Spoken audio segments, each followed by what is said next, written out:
శుభోదయం. క్రీస్తు యేసునందు ప్రియమైన దేవుని బిడ్డలారా, మన రక్షకుడైన యేసు క్రీస్తు యొక్క పరిశుద్ధ నామములో మీ అందరికీ ఉదయకాల శుభాలు తెలియజేస్తున్నాను. మన టిఎల్సి అనుదిన ఆహారంలో మార్కు సువార్త 5వ అధ్యాయము 19వ వచనాన్ని జ్ఞాపకం చేసుకుందాం.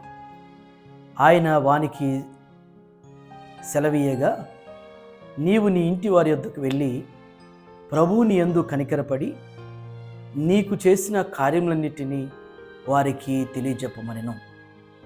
దేవుని బిడ్డలారా, ఈ సందర్భం మనందరికి కూడా తెలిసినటువంటి సందర్భం. గెరాసేనుల ప్రాంతంలో సేనా అనేటువంటి 2000 దయ్యాలు పట్టి బాధించబడుతున్నటువంటి యవనస్తుడు యేసు ప్రభు ద్వారా స్వస్థత పొందాడు. స్వస్థత పొందినటువంటి ఆ యవనస్తునితో యేసుస్వామి జ్ఞాపకం చేసినటువంటి ఈ 19వ వచనంలో 3 విషయాలు ఉన్నాయి.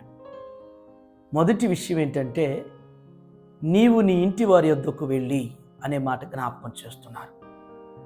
దేవుని బిడ్డలారా, యేసుస్వామి కుటుంబ జీవితానికి చాలా విలువను, ప్రాముఖ్యతను ఆయన ఇవ్వటం అనేటువంటిది యేసు ప్రభు యొక్క పరిచర్య దినాల్లో మనం గమనించగలుగుతాం. ఆ విధంగానే, ఎందుకంటే ఏదైనా కానీ మన ఇంటిలో నుంచే మనకి సాక్ష్యం మొదలవుతుంది.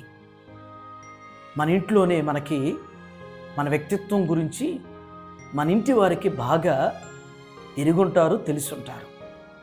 అంత మాత్రమే కాదు, కానీ మన యొక్క విజయంలోనైనా, మన యొక్క విలాపంలోనైనా, విషాదంలోనైనా మన ఇంటి వారే మనతో ఉంటారు. విజయంలో మనం పొందినప్పుడు మనతో పాటుగా సంతోషించేవారు మన ఇంటి వారే. అలాగే ఏదైనా విషాదం జరిగినప్పుడు మనతో పాటుగా విలపించేవారు కూడా మన ఇంటి వారే. అందుకనే యేసు ప్రభు వారిని స్వస్థపరిచినప్పుడు మొదట నీ వెళ్ళి నీ ఇంటి వారి యొద్దకి నిన్ను నువ్వు కనపరుచుకో, నీ ఇంటికి తిరిగి వెళ్ళు అనేటువంటిది జ్ఞాపకం చేశారు. ఈ రోజున సమాజంలో చాలామంది మరి విజయాన్ని పొందినప్పుడు మరి ఇంటి వారితో షేర్ చేసుకోరు. ఇంటి వారితో కష్టాలు వచ్చిన, ఇబ్బందులు వచ్చిన ఇంటి వారితో చెప్పుకోకుండా బయట ఎవరెవరికో, ఫ్రెండ్స్కో, రిలేటివ్స్కో, లేకపోతే ఎవరెవరికి చెప్పుకునేటువంటి అలాంటి మనుషులుగా ఉంటూ ఉంటారు. ఇది చాలా పొరపాటు. విజయమైన, అది విచారమైన, విషాదమైన మన ఇంటి వారితోనే మనం మొదట షేర్ చేసుకోవాలనేటువంటిది ఇక్కడ జ్ఞాపకం చేసిన మొదటి అనుభవం. రెండవ అనుభవం ఏంటంటే, ప్రభు వాని యందు కనికరపడెను. వాని స్థితి చూసినప్పుడు, వాని పరిస్థితి చూసినప్పుడు, ఎందుకంటే యవనస్తుడు మరి తన యొక్క పనిలో చాలా నిమగ్నమై ఉండాల్సినటువంటి వాడు. యవన బలాన్ని బట్టి తన కుటుంబానికి ప్రయోజనకరంగా ఉండాల్సినటువంటి వాడు అపవాది యొక్క కబాళ హస్తాల్లో ఉన్నాడు.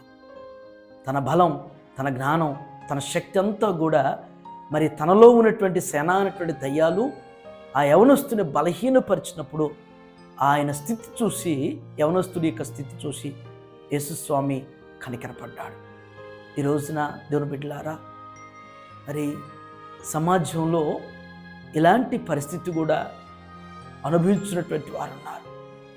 వారికి ఇవ్వబడినటువంటి బలం, వారికి ఇవ్వబడినటువంటి జ్ఞానం, వారికి ఇవ్వబడినటువంటి శక్తి, మరి ఆ శక్తిని, ఆ బలాన్ని గుర్తించినటువంటి వారుగా వ్యసనాలకి బానిసలుగా మారిపోయే పరిస్థితి ఉంటుంది. అలాంటి వారి స్థితిని చూసి, అలాంటి వారి పరిస్థితిని చూసి యేసు ప్రభు ఆ యవనస్తుల మీద కనికరపడ్డట్టుగానే నేడు ఇలాంటి బలహీనతలు ఉన్నటువంటి వారి మీద కూడా కనికరపడుతున్నాడు. సమాజం అంతా అసహించుకుంటుంది. కొన్ని పర్యాలు ఇంటి వారు కూడా అసహించుకుని ద్వేషిస్తారు. మన ప్రభు ప్రేమమూర్తి కాబట్టి, ఆయన కనికరమూర్తి కాబట్టి, ఆయన మన స్థితి, మన పరిస్థితిని చూసి కనికరపడుతున్నాడు. మూడో విషయం ఏంటంటే, నాకు చేసిన కార్యములన్నీ వారికి తెలియజెప్పుము. అంటే నీకు చేసిన కార్యాలన్నీ కూడా వారికి తెలియజెప్పాలి. దేవుని బిడ్డలారా, ఇది ఎప్పటికి కూడా మనం మర్చిపోకూడదు. దేవుడు మన వ్యక్తిగతంగా, మన కుటుంబాల్లో, మన బిడ్డల జీవితాల్లో ఆయన చేసిన కార్యాలని అవి చిన్నవైనా పెద్దవైనా కానీ అవి ప్రతి ఒక్కరికి కూడా తెలియపరచాలి. అదే మనం దేవుని మహింపరచడం అంటే. దేవుని గురించి చెప్పటం అంటే దేవుడు నా జీవితంలో ఈ కార్యం చేశాడు, నా బిడ్డల జీవితంలో ఈ కార్యం చేశాడు, నా కుటుంబంలో ఈ మేలు చేశాడు, ఈ అద్భుతం, ఈ యొక్క సూచిక్రియ స్వస్థత దేవుడు మాకు ఇచ్చాడు, నాకు ఇచ్చాడు అని చెప్పేసి అనేకులకి చెప్పటం అనేటువంటిది అది దేవుణ్ణి మహింపరచడం అనేటువంటిది. యేసుస్వామి ఆ యవనస్తుడితో అంటున్నాడు, మొదట నీ ఇంటికి వెళ్ళి నువ్వు నీ ఇంటి వారికి చూపించు. రెండవది వాడిని చూసి, వాని స్థితిని చూసి ప్రభు కనికరపడ్డాడు.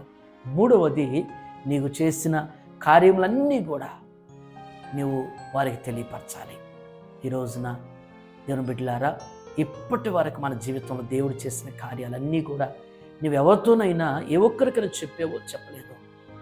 నీ అంతరాత్మకు తెలుసు, అంతరంగానికి తెలుసు. ఈ దినం దేవుడు చేసిన కార్యాలు వాటిని మర్చిపోవద్దు, విడిచిపెట్టవద్దు, నీలో లోపల దాచిపెట్టుకోవద్దు. అనేకులతో పంచుకొని దేవుని నామానికి మహిమ తెచ్చేటువంటి విశ్వాసిగా ముందుకు సాగుదాం.